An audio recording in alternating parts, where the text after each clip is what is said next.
இன்னைக்கு நம்ம பார்க்க போற மூவி ரிவ்யூ ஒரு இன்ட்ரெஸ்டிங்கான மலையாளம் சைக்காலஜிக்கல் த்ரில்லர் எக்கோ. இந்த எக்கோன்ற படம் நீங்கள் நிறைய கேள்விப்பட்டிருப்பீங்க. இது வந்து ரெகுலரான ஒரு சஸ்பென்ஸ் த்ரில்லர் மட்டும் இல்லை. இதில் எக்கோன்னு சொல்கிற அந்த சவுண்டு ஒரு ரெசனன்ஸை வச்சு ஒரு டிஃப்ரெண்ட்டான சயின்ஸ் ஃபிக்ஷன் எலிமெண்ட்டை ஹேண்டில் பண்ணியிருக்காங்க இந்த படத்தில். ஸோ இந்த படத்தோட பிளாட் கதை என்ன அப்படின்னா, மெயின் லீட் கேரக்டர் ஒரு ட்ராமாட்டிக் பாஸ்ட்ல இருந்து வெளியே வர ட்ரை பண்றாரு. ஒரு நாள் அவரோட லைஃப்ல நடக்கிற சில விஷயங்கள் அவரோட சின்ன வயசு மெமரிஸோட கனெக்ட் ஆகுது. படத்தோட டைட்டில் எக்கோ. அந்த நேம்க்கு பின்னால ஒரு பெரிய சீக்ரெட் இருக்கு.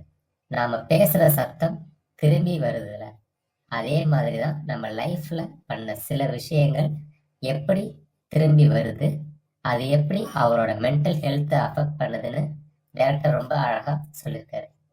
இது ஒரு லோ பட்ஜெட் படமா இருந்தாலும் அந்த மிஸ்ட்ரியை மெயின்டைன் பண்ணதுல டைரக்டர் ரொம்ப அருமையா பண்ணியிருக்காரு. இந்த படத்துல அடுத்த முக்கியமான விஷயம் சொல்றாருந்தா டெக்னிக்கல் ஆஸ்பெக்ட்ஸ் அண்ட் பெர்ஃபார்மன்ஸ் பத்தி பேசணும்னா, ஆக்டர்ஸ் எல்லாருமே ரொம்ப நேச்சுரலா நடிச்சிருப்பாங்க. சவுண்ட் டிசைன் தான் இந்த படத்தோட real hero. Echo efforts name, படத்தோட நேமுக்கு ஏற்ற மாதிரி தியேட்டரில் இல்லைன்னா நீங்கள் ஒரு நல்ல ஒரு குவாலிட்டி ஹெட்ஃபோனில் நீங்கள் கேட்கும்போது இந்த படத்தோட ரியல் ஃபீலிங் உங்களுக்கு புரியும். அந்த சினிமாட்டோகிராஃபின்றது கொஞ்சம் சிம்பிளாக இருந்தாலும் அந்த த்ரில்லர் மூட நம்மளுக்கு அப்படியே ப்ராப்பராக கன்வே பண்ணியிருப்பாங்க. அந்த படம் ஃபுல்லுமே ஒரு சீட்டேஜ் த்ரில்லர் மாதிரி தான் நமக்கு இருக்கும். படம் கொஞ்சம் ஸ்லோவாக தான் இருக்கும். சில இடத்துல ரொம்ப ஸ்லோவாகவே நீங்கள் ஃபீல் பண்ணுவீங்க. ஆனால் கிளைமேக்ஸ் வரும்போது அந்த ஸ்லோ எதனால் அப்படின்றது ஒரு ஜஸ்டிஃபிகேஷன் கரெக்டாக கொடுத்துருப்பாங்க. ஸோ கன்க்ளூஷனில் பார்த்தீங்கன்னா, ஓவரால் சொல்கிறதா எக்கோன்றது ஒரு ரொம்ப டிஃப்ரெண்ட்டான அட்டெம்ப்ட். நம்ம ரெகுலராக பார்க்குற மசாலா மூவிஸ் மாதிரி இல்லாமல் கொஞ்சம் பிரெயினுக்கு வேலை கொடுக்குற மாதிரி சைக்காலஜிக்கல் த்ரில்லர்ஸ். ஸோ இந்த மாதிரி த்ரில்லர்ஸ், சைக்காலஜிக்கல் த்ரில்லர்ஸ் படம் பிடிக்கும் அப்படின்னா கண்டிப்பாக இந்த படத்தை நம்ம ஒரு டைம் பார்க்கலாம். ஸோ இந்த படத்துக்கு என்னோட ரேட்டிங்னு பார்த்தீங்கன்னா 4/5.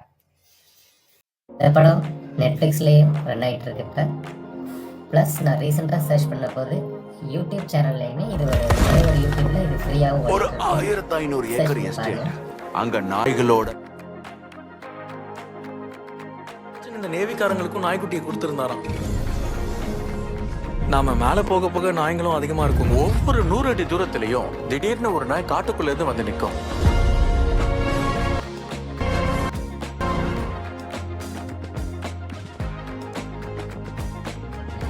எவனாலையும் நெருங்க முடியாது. சில விஷயங்கள்லாம் கரெக்ட் தான், நாய்க்கு தெரிஞ்ச அளவுக்கு.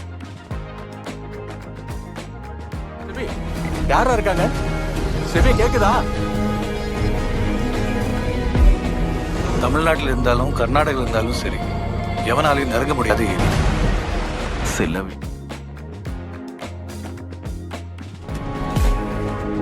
I know you're here.